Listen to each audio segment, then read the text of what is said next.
This is the part of our story where they were born at 29 weeks and the NICU journey began. They told me to pick some music to listen to during the C-section, and I remember requesting 90s hip hop.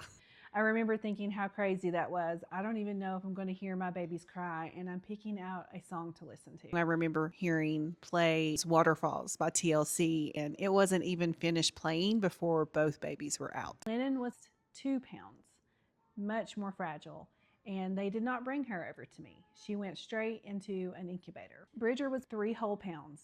They let Travis bring him over to me for just a second. I got to see him and touch him, and then they took him away. So they rolled me into recovery, and you got to stay with the babies. So I was able to stay with Bridger, but I noticed they were really having to work a lot with Lennon. Mm-hmm. Felt very chaotic. People are everywhere, all around Lennon, running back and forth.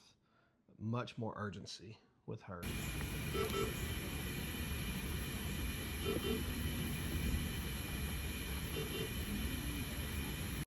So we were told early on not to focus on the machines, not to obsess over all the numbers, but that's literally all we really had control over, right? Is to watch the numbers and listen to the beeps, oxygen sats, heart rates, blood pressure, alarms going off.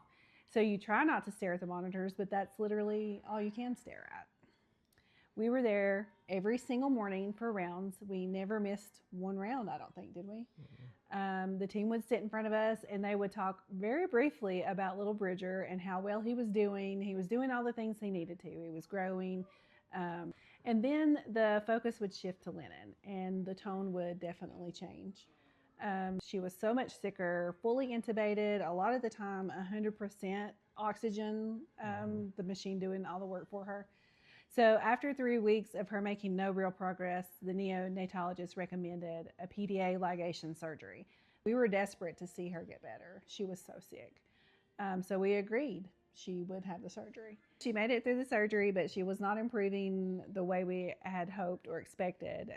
We didn't know then, too, that that surgery would actually complicate her life later. It had resulted in a paralyzed vocal cord, which later meant a G-tube placement. So when you have the doctor that founded the NICU that your daughter is in at the moment, telling you that she is the sickest baby in the NICU, hearing that out loud kind of changes something in you. We received at least 2 middle-of-the-night calls that no NICU parent ever wants to get. The second time when we got there after getting that call, her nurse was drenched in sweat from life-saving efforts. Her blood pressure had tanked.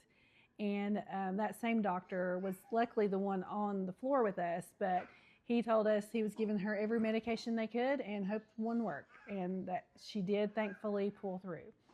But after all that, we did have to make the decision to move her to a higher level NICU because we just needed more. She just wasn't getting better. So in order to safely transport her, they insisted on placing a central line in case she needed any emergency type medication. She had a reaction to the medication that brought her out of the anesthesia, and she coded. And I was sitting there holding Bridger next to her, one bed over. The entire floor rushed to her side. They were pushing multiple emergency medications, and it was atropine that was actually the one that finally worked. We were able to safely get her transported to the higher level NICU. That's when they discovered her septo-optic dysplasia condition. Within a week, though, she was making improvements. The day after she was transferred, Bridger was discharged. So we got to bring home one baby, but we still had one in there for at least another month. We lived 2 hours away from home for 10 weeks, then 3.5 hours from home for another 4. After 97 days in NICU, we were all finally going home together. Lennon came home with a G-tube. She came home on daily life-dependent medications and 24-hour oxygen. We thought leaving the NICU would feel like a light at the end of the tunnel, but that was far from it.